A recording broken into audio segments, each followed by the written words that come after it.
언시국 TV 핫 인터뷰. 오늘은 화제 영화 압수수색을 감독하고 출연도 하신 뉴스타파의 전 대표 김용진 기자를 만납니다. 저는 지금 뉴스타파 스튜디오에 와 있습니다. 김 기자님 반갑습니다. 예, 반갑습니다. 이렇게 찾아주셔서 고맙습니다.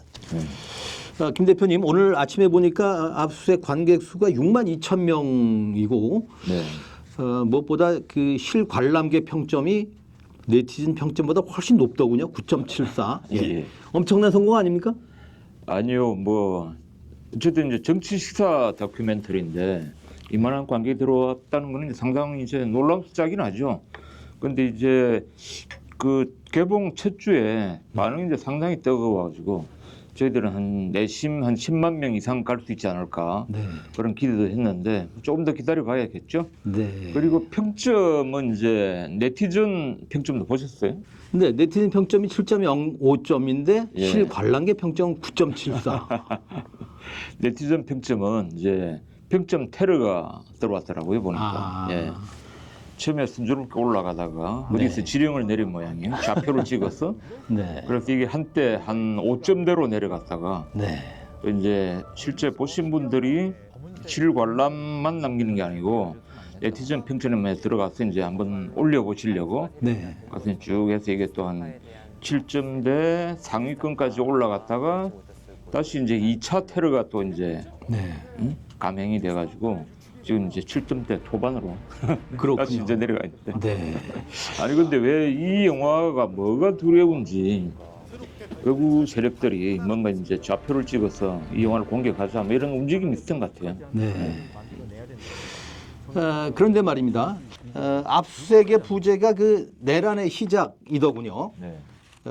아시는 대로 윤석열의 난에 이어서 조희대 대법원의 이른바 사법 쿠데타까지 벌어지지 않았습니까? 네. 이게 내란의 시작은 압수수색이고 그럼 내란의 끝은 뭐라고 보십니까? 뭐 몇 가지가 있겠죠. 일단 이제 좀 있으면 치러질 그 6.3 대통령 선거 때 어떤 정치적인 평가를 올바로 내리는 게 이제 정치적 측면에서는 이제 내란의 1차적인 이제 진압이 되겠죠. 그런데 여전히 이제 사법적인 그런 이제 문제, 사법 쿠데타의 이제 세력들이 여전히 이제 사법적으로 그대로 남아 있지 않습니까? 네. 그들을 이제 정리하지 않는 이상 내란의 이제 종결, 내란의 이제 진압이라고 볼 수는 없겠죠. 그러니까 정치적인 일단 이제 정리를 한번 한 다음에 그 다음에 이제 사법, 그 다음에 뭐 검찰, 그 다음에 언론까지 계속 이제 정리를 해 나가야 그게 진정한 내란의 진압이자 마지막 종점이 되지 않을까 그렇게 생각을 합니다. 예. 그 실제 뭐 이번에 보면 이제 뭐 여러 우여곡절을 겪었지만 국민의힘 이제 대선 후보가 김문수로 확정이 됐지 않습니까? 그랬죠. 네. 그런데 이게 뭐 너무 이제 이상한 상황들이 벌어졌으니까 뭐 이제 진보적인 시민이나 아니면 뭐 민주당 지지 세력도 이게 얼떨결에 김문수를 응원하는 그런 어이없는 상황이 생겼는데 김문수 후보의 정체를 보면 여전히 이제 탄핵 반대를 했고 그랬죠. 그다음에 윤석열에 대한 비판이나 이런 입장이 없었지 않습니까? 네. 그리고 그 이전에는 뭐 극우적인 또 이제 신자유주의라든지 뭐 친일 반민족 행위를 옹호한다든지 그런 이제 인물인데 이런 사람들이 이번 매우 이제 짧은 기간 동안에 자기 정치적 이미지가 세탁되거나 뭐 이런 것들은 이제 매우 우려되는 상황이다. 그래서 이제 어쨌든 이번 대선 때 그런 부분에 대한 심판도 정확하게 내려지는 게 1차적으로 정치적 진압이고 그 이후에 이제 추가적인 내란 세력에 대한 정리가 계속 있어야 된다. 뭐 그렇게 생각을 합니다. 예.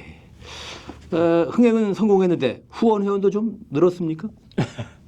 이게 뭐 기준에 따라서는 뭐 성공했다 뭐 안 했다 볼 수 있는데 어쨌든 후원 회원도 많이 넣으셨어요. 네. 그 극장에서 이제 어떤 단일한 콘텐츠를 여러 불특정의 다수가 모여서 이제 같이 공감하고 뭐 어떤 경험을 이제 같이 나누고 이런 부분들이 일반적으로 우리가 뭐 휴대폰이든 아니면 뭐 노트북으로 뭐 어떤 콘텐츠를 보는 거하고는 완전히 다른 경험인 것 같아요. 그래서 영화를 보시고 난 이제 관객들이 영화평도 남겨주시고 그다음에 뉴스타파 홈페이지나 이 영화를 이제 제작한 곳은 뉴스타파 함께 재단이거든요. 거기 이제 뉴스타파 함께 재단의 뉴스타파 필름 그 영화 제작부에 이제 방문하셔가지고 응원한다 이러면서 이제 후원회원도 가입하시고 그다음에 또 뭐 이런 뭐 영화 같은 것들을 계속 만들어 달라는 뭐 의미로 응원의 글도 많이 남기고 그렇게 하고 계십니다. 네. 정확한 숫자는 말씀드리기는 힘들지만 네. 1000명대 이상의 후원회원들이 새로 증가하십니다. 아주 좋은 소식이군요. 예. 네. 저도 아주 재밌게 봤습니다만은, 그건 재미는 별로 기대 안 했는데 재밌게 봤습니다. 네. 아니 왜 기대 안 하셨어요? 아니 뭐 제목부터 좀 무겁고 그렇죠. 의미는 있겠지만 과연 네. 재미가 있을까 싶었는데 예. 뭐 다른 분들도 그런 얘기 하십니다만은 끝날 때까지 예. 지루하지 않게 아니 흥미진진하게 봤습니다. 네. 이게 뭐 스포일러가 될 수 있겠습니다만은 어떻든 앞으로 이 영화를 볼 관객 예비 관객 예. 위해서 이 영화의 핵심 메시지가 뭡니까? 사실은 이제 영화를 만들 때 어떤 메시지를 이제 전면에 이렇게 보이게 내세우려고 하진 않았어요. 의도적으로. 이제 말씀하신 대로 이제 야 일단 재밌게 만들자. 재미가 있어야 이제 계속 몰입을 할 거 아닙니까? 네. 그러니까 몰입해서 이제 계속 보고 그 다음에 자연스럽게 뭐 이 영화의 뭐 메시지가 이런 거구나 그런 걸 좀 느끼게 이제 하고 싶었어요 원래. 네.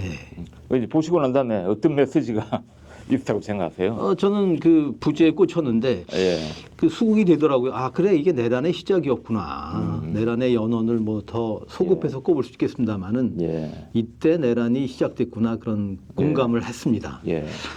같은 질문을 좀 변주해서 여쭤본다면은 내란 시국에 이 영화를 꼭 봐야 될 이유 한두 가지만 꼽아주신다면 예. 뭘 꼽으시겠습니까?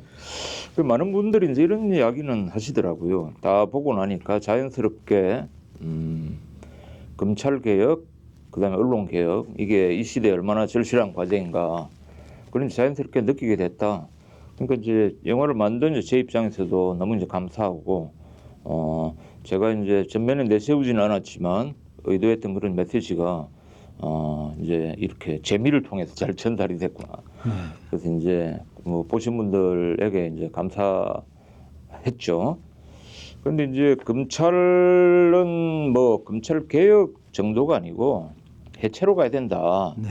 그런 이야기도 이제 말씀을 많이 해주시고요. 근데 이게 이제 내란의 시작이라는 게 저희들이 2023년 이제 9월달에 압수수색을 비롯해서 이제 강제 수사를 당했지 않습니까? 예. 근데 그 강제 수사를 한 주체도 어마무시한 곳이에요. 서울중앙지검 그 반부패수사부. 그 옛날 같으면 이제 특수부죠. 네. 검찰 전국에 뭐 2~3천 명의 검사들이 있는데 그 검사들 조직 중에서도 이제 가장 핵심 정예 조직이죠. 네. 거기서 대선 개입, 여론 조작 특별 수사팀을 만들어 가지고 검사 10여 명을 투입해 가지고 우리를 이제 죽이려고 달라들었는데 어쨌든 그 시기를 이제 지금 다시 한 복기를 해보면 그 검사들뿐만이 아니고 윤석열 검찰 정권의 모든 정부 기구가 다 작동을 했습니다. 그다음에 국민의힘도 동원됐고 영화에도 이제 나오지만 네. 뭐 방통위, 방심위, 뭐 서울시, 그다음에 문화체육, 뭐 그 문체부, 그다음에 국민의힘에 지금 이제 그 내란을 옹호하는 뭐 윤핵관, 친윤 그런 국회의원들이 다 동원됐어요. 그래서 이제 뉴스타파를 뭐 쿠데타 세력이니 아니 뭐 1년 뒤에 지네들이 쿠데타 일으켜 놓고 네. 이제 1년여 전에는 우리를 쿠데타 세력이랑 그래서 이제 그런 것들을 이제 돌이켜 보면 그때 이미 그 2024년 12월 3일 이제 군을 동원한 친위 쿠데타 그 앞서 이미 이제 국민의힘이나 그다음에 여러 이제 정부 기관을 동원한 그런 이제 언론을 상대로 한 쿠데타가 시작이 됐다. 그때 이미 이제 내란이 시작됐다는 거죠. 그런데 그 이제 목적은 뉴스타파나 그다음에 이제 뭐 그때 그 방송사 네 곳을 이제 방심위에서 중징계를 하지 않습니까? 네. 그 뉴스타파 인용 보도를 했다는 걸 빌미로 해가지고 그래서 이제 비판 언론에 대한 이제 입틀막 뭐 이런 것들이 이제 전면적으로 시작됐고 그다음에 이제 뉴스타파를 일단 이제 죽이고 난 다음에는 그걸 이제 타고 올라가서 이재명까지 죽이겠다. 그게 이제 그 당시 우리는 내란의 시작이라고 표현했는데 그 내란이 시작될 때 기획했던 목적이 그거였던 것 같아요. 근데 그건 이제 결과적으로 무기에 그쳤죠. 네. 무기에 그쳤지만 많은 언론들을 이제 공포에 떨게 했고 또 이제 대부분의 언론이 그 검찰이 이야기하는 것들을 대부분 이제 그대로 받아쓰지 않습니까? 네. 그래서 우리가 뭔가 손을 쓰면 효과가 있구나 이런 자신감을 또 윤석열 이제 정치 검찰 정권에서는 네. 좀 체득을 한 것 같아요. 그래서 그 1년 뒤에 그 군을 동원한 이제 친위 쿠데타까지 감행하게 되지 않았는가 그런 생각을 하고 있습니다. 예. 뉴스타파는 그 윤석열 검찰총장 후보자 청문회 때부터 그 예. 거짓말과 예. 변호사법 위반 의혹을 보도했지 않습니까? 네. 이게 이제 가정의 질문입니다만은 만일 그때부터 언론이 이 문제를 집중적으로 보도했다면 그럼 윤석열 정권의 출현을 막을 수도 있었을까요? 그 문제가 이제 굉장히 중요한 문제였기 때문에 어떤 스피커가 굉장히 큰 뭐 공영방송이나 주요 메이저 이제 언론에서 그걸 집중해서 뉴스타파하고 이제 궤를 맞춰서 이제 보도를 했다면 저는 당연히 윤석열이 대통령 자리까지 오를 수 없었다고 생각을 합니다. 그런데 이제 결과적으로 언론이 그 역할을 못했던 거죠. 네. 검찰총장이라는 자리가 얼마나 막중한 자리입니까? 그런데 이제 이자가 정말 너무 태연하게 거짓말하는 게 네. 이제 국회 청문회에서 노골적으로 드러났잖아요. 그렇죠. 그런데 이제 그런 사람을 그대로 이제 검찰총장에 임명한 그 당시에 뭐 이제 정치 뭐 국정 최고 책임자의 문제도 있겠지만 또 그런 것들을 같이 목격한 언론들은 도대체 뭐 했냐는 거죠. 네.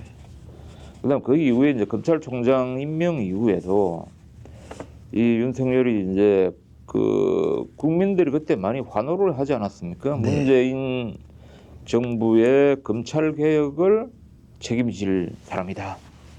그런 이제 국민적인 뭐 어떤 기대 같은 걸 받았는데 그거는 철저히 배신하고 네. 그다음에 자기 뭐 측근들로 뭐 그전에 뭐 서울중앙지검장 때도 그랬지만 자기 측근들로 모든 검찰 요직을 그다음에 법무부 요직을 이제 다 장악을 하고 그럼 이제 그런 것들은 이미 너무 이제 비정상적이고 비상식적인 형태였기 때문에 언론이 끊임없이 그걸 견제하고 감시하고 이 사람은 문제가 있다고 이야기를 해줬어야 돼요. 근데 그걸 제대로 한 데가 어디 있습니까? 네. 그러니까 결국은 뭐 그런 표현도 하죠. 검찰 쿠데타를 일으켜가지고 결국 이제 대통령 권자도 이제 차지한 거죠. 그런 측면에서 윤석열이 대통령이 되고 그 다음에 이런 내란 사태까지 이르는데 책임에 저는 거의 한 90%가 언론에 있다고 봅니다. 네. 압수수색의 감독을 맡으시고 이제 출연도 직접 하셨습니다. 예. 자막엔 뭐 윤석열도 이렇게 출연 이렇게 나오더군요. 네. 저도 뭐 며칠 전에 톡 소통을 했던 김원주 기자가 이렇게 평을 했습니다. 김용진은 기세가 대단한 기계형이다. 아니 뭐 그렇지는 않고요. 저는 영화를 보면서 검찰 조사 받으러 가셨을 때 취재 나온 기자들에게 김 대표님이 이 자리에 서야 할 사람이 누구냐라고 묻는 장면이 인상적이었습니다. 네. 언론인으로서 평생 지켜온 나름의 저널리즘의 원칙 뭡니까? 뭐 솔직히 말씀드려서 저널리즘의 원칙 뭐 이런 거창한 거는 사실 없고요. 제가 이제 KBS 시절에도 이제 탐사보도팀에서 네. 일하고 또 이제 탐사보도를 전문으로 하는 이제 매체를 같이 만들어서 이제 활동한 거는 언론의 가장 본연의 임무는 권력을 견제하고 감시하는 그런 역할이라고 생각해요. 그래서 이제 그런 역할들을 뭐 저는 이제 많이 부족하지만 그래도 한번 제대로 해보자는 뭐 그런 마음으로 이제 최선을 다해왔고요. 그래서 언론이 어떤 탐사 정신, 그다음에 그 권력에 대한 감시 이런 이제 노력에 뭐 어떤 건을 이제 놓아버리면 그건 언론이 아니다 이렇게 생각을 하고요. 그 권력은 부패하고 절대 권력은 절대 부패한다. 네. 그래서 그런 것들을 감시 견제해줄 유일한 세력은 여전히 언론이라는 이제 사회적 제도라고 생각을 합니다. 네. 뉴스타파의 풀네임이 한국탐사저널리즘센터 뉴스타파지 않습니까? 네. 네. 김 대표님은 더욱이 그 미국 탐사보도협회 방문연구원으로 탐사 저널리즘을 연구도 하셨고 방금 말씀하신 대로 KBS 탐사보도 팀장도 지내셨죠. 잘 몰랐는데 신문방송학 박사이시고 세명대 저널리즘 스쿨 대학원 강당에도 서셨더군요. 네. 여기서도 물론 탐사보도를 가르치셨겠죠? 예. 네. 그래서 여쭤봅니다. 일반인들은 좀 생소할 수도 있는데 탐사보도가 뭔지 뉴스타파의 보도를 예를 들어서 일반인의 눈높이에서 좀 쉽게 설명을 해준다면 탐사보도 무엇이고 언론의 탐사보도는 어떤 의미가 있습니까? 좀 전에 이제 박사라고 소개를 해주셨는데 저는 이제 스스로 너무 부끄러워가지고 그런 직함은 제가 이제 쓰지를 않죠. 쓰지 않는데 어쨌든 이제 그 대학원에서 탐사보도 강의를 이제 쭉 해온 거는 맞고요. 그 제가 이제 강의를 하면 첫 시간에 뭐 그렇잖아요. 이제 일단 탐사보도란 무엇인가 정의를 이야기하는데 그 교과서적인 표현을 빌자면 뭐 이렇습니다. 사회 개혁을 위해서 누군가 감추고자 하는 공적 이슈를 기자의 독자적 취재로 밝혀내서 폭로하는 저널리즘 행위다. 그래서 그걸 이제 탐사보도라고 이제 정의를 내리는데 그 정의대로 하는 거죠. 그래서 저는 거기에서 한 두 가지 요소가 특히 중요하다고 생각하는데 사회 개혁을 위해서 이는 이제 분명한 어떤 목적성이 있는 거죠. 그냥 아무 생각 없이 그냥 뉴스를 뭐 뒤쫓아가서 보도하거나 클릭수를 올리기 위해서 하는 게 아니고 분명히 이제 우리 사회를 보다 나은 방향으로 만드는데 일조하기 위해서 이제 저널리즘을 한다. 그런 게 매우 중요하고요. 그다음에 기자의 독자적인 조사로 취재로 어떤 공적 정보를 찾아내서 폭로한다. 그것도 이제 매우 이제 중요한 요소고 그게 이제 다른 뭐 일반적인 데일리 리포팅이나 뭐 일반 그런 것들하고 이제 좀 구분되는 그런 지점이라고 봅니다. 그럼 아예 이 말씀의 연장선에서 탐사보도에 관심을 갖고 탐사보도를 해보고 싶다. 그런 미래 세대한테 좀 조언을 주신다면은 그거 아무나 할 수 있습니까? 네, 아무나 할 수 있습니다. 아무나 할 수 있는데 어느 정도 이제 수련 과정 거쳐야 되겠죠. 근데 요즘 특히 중요해지는 게 데이터 저널리즘이고 그 전 단계로 이제 어떤 인내심과 끈기, 호기심이 있어야 되고요. 자기의 명예나 돈벌이를 위해서 이제 기자가 되고 싶다면 하루 빨리 그냥 포기하고. 그러려면 지금 이제 언론고시 이런 이야기가 있잖아요. 뭐 공부도 뭐 몇 년을 해야 합격하니 많이 이런 이야기가 있는데 그 정도 노력을 들여서 이제 공부를 하려면 공부를 하는 것 같으면 아니 그래가지고 이제 뭐 명예와 돈을 얻을 수 있는 다른 뭐 직장이나 직업은 많잖아요. 왜 굳이 기자를 하려는 거죠? 그러니까 그런 사람은 다른 걸로 하고 어쨌든 국민의 알 권리를 위해서 뭔가 해보겠다는 소명 의식이 있는 사람이 이제 해야 되겠죠. 그리고 뭐 그 관련해서 여러 가지 이제 필요한 뭐 덕목이나 그다음에 뭐 기본 스킬 같은 거는 뉴스타파 홈페이지든 아니면 이제 다른 뭐 데서 이제 자료들을 많이 찾을 수 있으니까 관심 있는 분들은 적극적으로 한번 도전해 보시기 바랍니다. 영화 관람평 중에 이런 게 있더군요. 일제 강점기 독립운동하신 선조들 생각나게 한다. 이게 전 눈길을 끌던데 말이죠. 언론이 추구할 가치가 뭐 어느 신문사 사시처럼 뭐 불편부당, 허구적 중립이 아니라 독립이라고 볼 때 뉴스타파가 일찍이 그 언론 독립의 기치를 내걸었지 않습니까? 한국 언론에 대한 나름의 문제의식 뭡니까? 문제가 너무 많기 때문에 뭐 한두 가지로 설명하기는 힘들겠지만 지금 이제 어떤 지나친 정파성 그다음에 이제 이윤 추구를 위한 지나친 상업주의가 제일 큰 문제겠죠. 지금 한국 언론이 이제 심각한 신뢰 위기를 이제 겪는 것도 그 두 가지에서 이제 비롯되는 거라고 생각하고요. 대부분의 문제가 거기서 다 파생되는 거죠. 그런데 이제 정파성 이런 것들도 잘 해석을 해야 되는데 이게 또 잘못 해석하는 분들도 있더라고요. 올바른 거를 추구해야 됩니다. 진실을 추구해야 되고. 그러면 어떤 옳은 거에 대해서 훨씬 더 시간을 많이 할애해서 밝혀내는 게 중요하겠죠.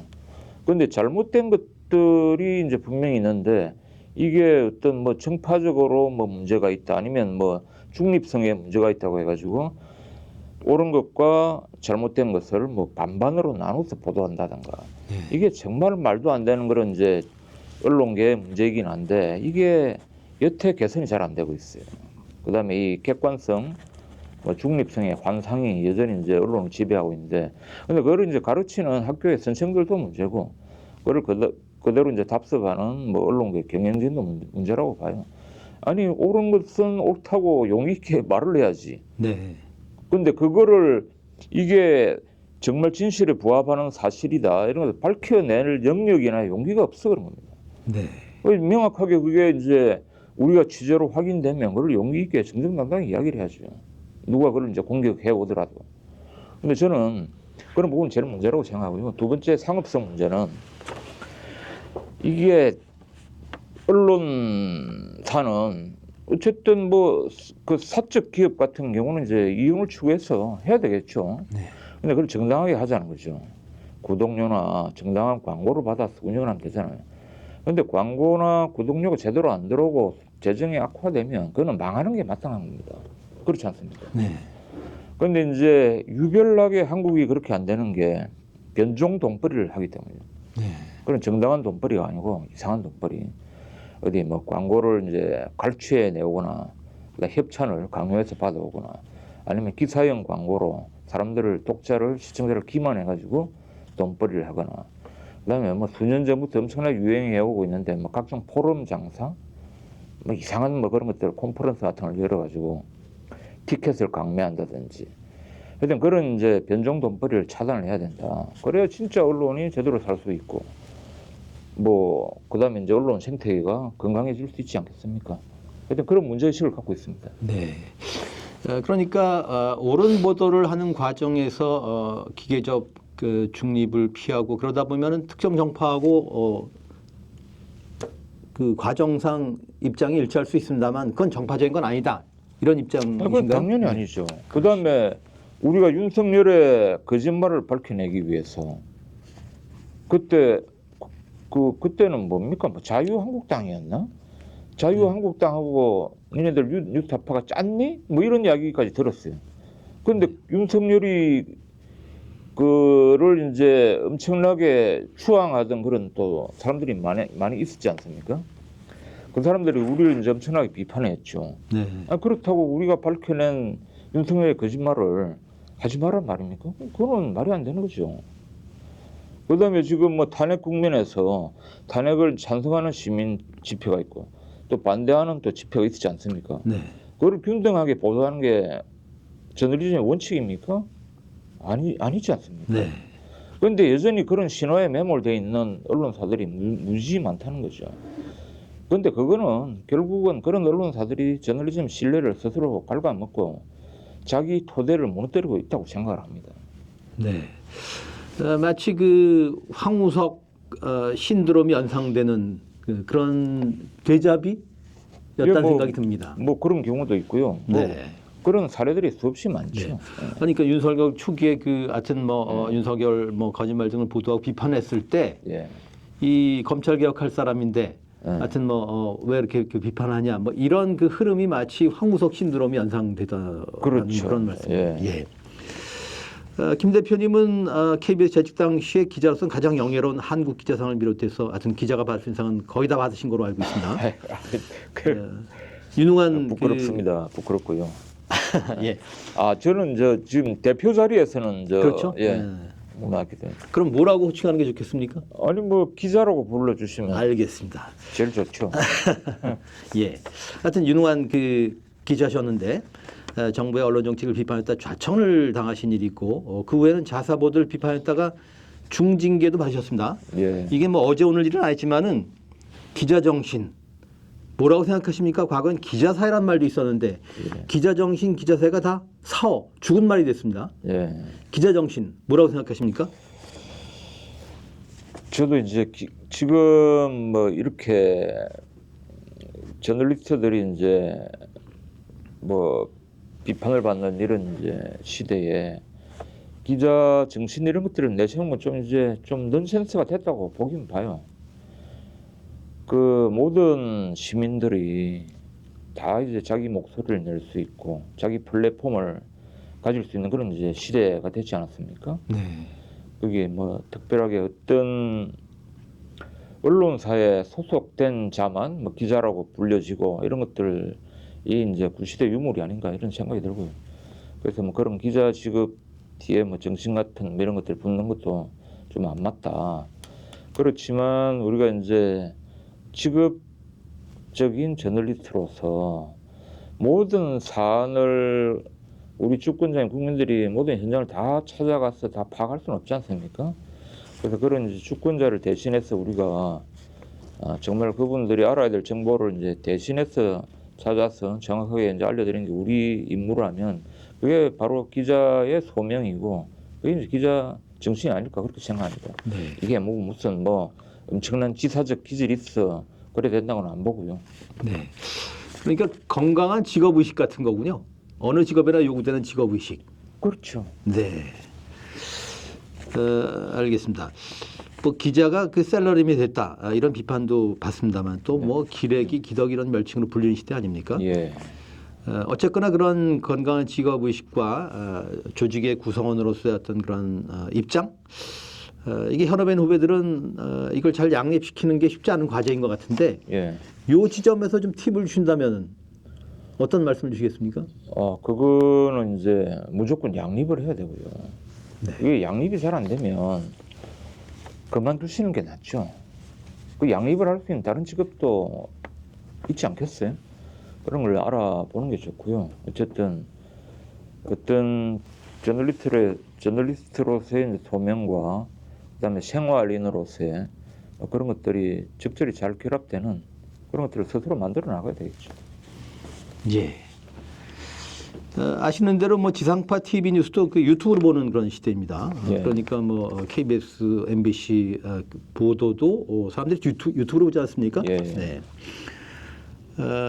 김 대표님을 김 기자님을 포함해서 뉴스타파 구성원 다수가 이제 레거시 미디어 출신인 거로 알고 있습니다만은 예. 뉴스 플랫폼의 변화 어떻게 체감하시고 또 어떻게 전망하십니까? 그 이제 이런 이야기들을 뭐 심심찮게 보는데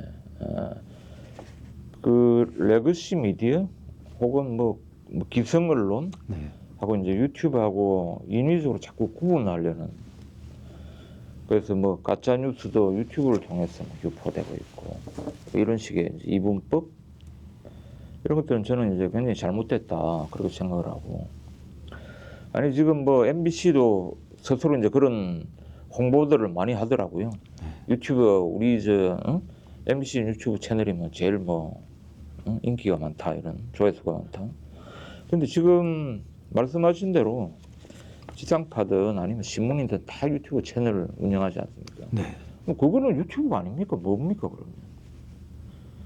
그러니까 이미 시대는 디지털로 넘어왔고 디지털이라는 공간에서 대부분의 사람들이 정보를 찾고 그다음에 소비하고 또 나름대로 의견을 이제 배출하는 그런 공간이 되지 않습니까? 네.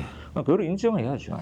그건 뭐 유튜브는 뭐 질 낮은 것이고 자기들이 뭐 어떤 뭐 정보의 질이 더 고급이다 이렇게 이야기하는 거는 그냥 자기들만의 리그에서 나오는 이야기에 불과하다. 그렇고 진짜 중요한 거는 레거시 미디어든 어디든 유튜브에 유통되는 정보가 정말 질 높은 정보고 그다음에 그거를 이제 소비하는 그 소비자들에게 도움이 되는 유익한 정보여야 된다. 그걸 이제 잘 만들어 나가는 그게 중요한 거죠. 그래서 이거를 뭐 인위적으로 막 구분을 하고 그런 노력을 하는 것보다는 네. 이제 그런 게 오히려 더 중요하다. 네. 생각합니다. 이른바 레거시 미디어 종사자들이 유튜브 매체 등 뉴미디어를 좀 뭐랄까요, 배관시하는 경향 좀 있지 않습니까? 예. 이런 자세는 어떻게 보십니까? 그게 매우 잘못된 자세죠. 아니 방송사들도 지금 방송 기자들 자기가 보도한 그 뉴스 리포터가 영상 리포터가 다 유튜브에 나갑니다. 그렇죠? 네. 그럼 자기가 나가는 그 보도가 나가는 유튜버는 그 유튜버가 아니고 뭡니까 그러니?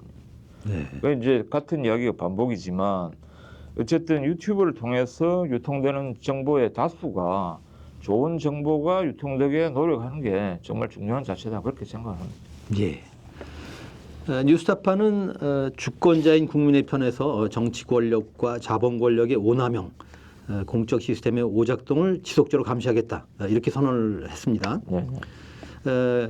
지금 막 요 맥락하고도 통한 이야기입니다만은 그런 뉴스타파는 하여튼 좀 그 훌륭한 미디어다라는 걸 그 일반인들이 좀 느낄 수 있도록 그동안 뉴스타파가 한 주요 보도를 몇 가지만 좀 꼽아주시죠. 예. 저희들이 뭐 스스로 훌륭하다고 생각하지는 않고요. 어쨌든 열심히 이제 하려고 이제 노력하는 그런 이제 작은 매체죠. 근데 저희들이 이제 출입처나 그다음에 정치인이나 뭐 기업인들의 말에 이제 의존하지 않는 보도를 이제 해온 거는 분명하고요. 그 몇 가지만 꼽는다면 저희들이 2013년에 한국 탐사 저널리즘 센터라는 이제 그 조직명을 갖추고 공식적으로 출범을 했습니다. 그 해에 저희들이 이제 그 국제 탐사보도 언론인 협회 ICIJ라는 곳하고 국제 연대 협업 프로젝트를 했는데 그게 바로 이제 조세도 피처 추적 프로젝트였거든요.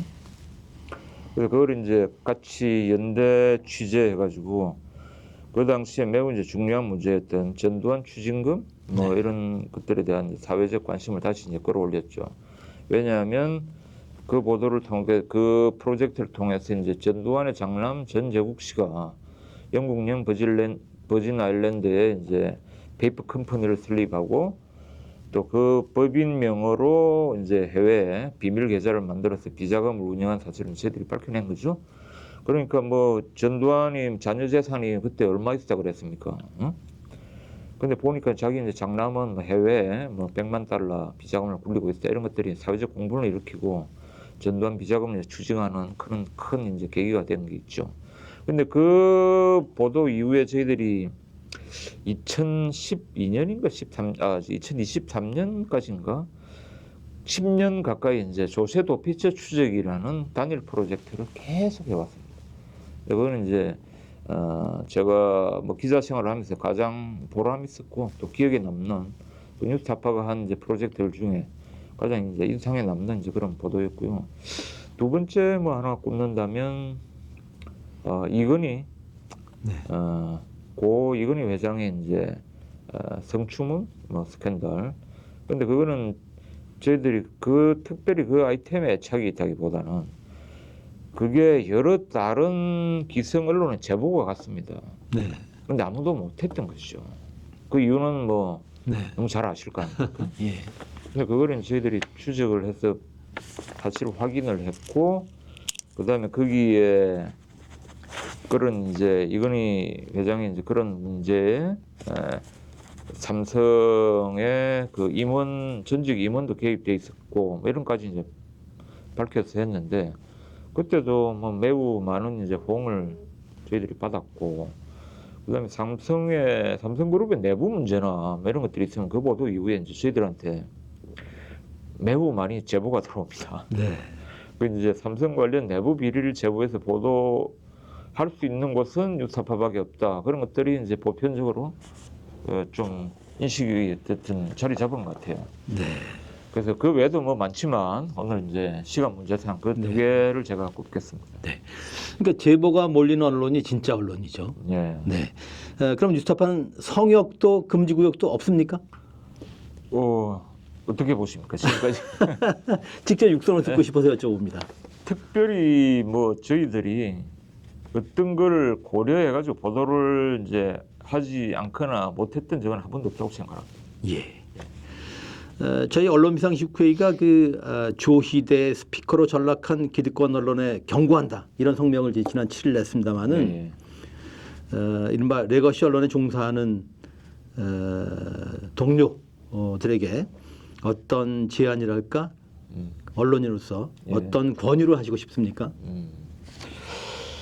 그 제가 작년 7월인가요? 이제 검찰 출석 조사를 받으러 가면서 그 당초에 어떤 계획이 있어 한 건 아닌데 그 서울중앙지검으로 이제 쭉 가는데 거기 뭐 보통 이제 조사받으러 오는 피의자들이 이제 서서 그 하나 이제 포토라인이 있지 않습니까?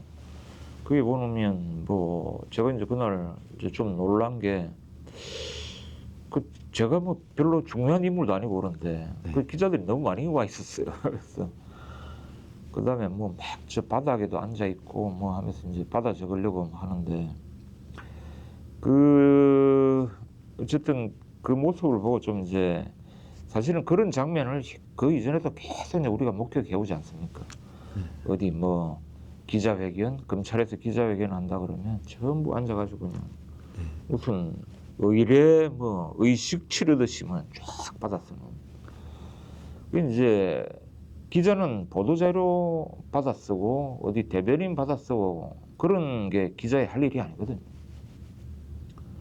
그래서 그때 이제 갑자기 몇 마디를 좀 해야 되겠다는 생각이 들어서 했는데 우리 제발 힘 있는 사람 말만 받아 쓰지 말자.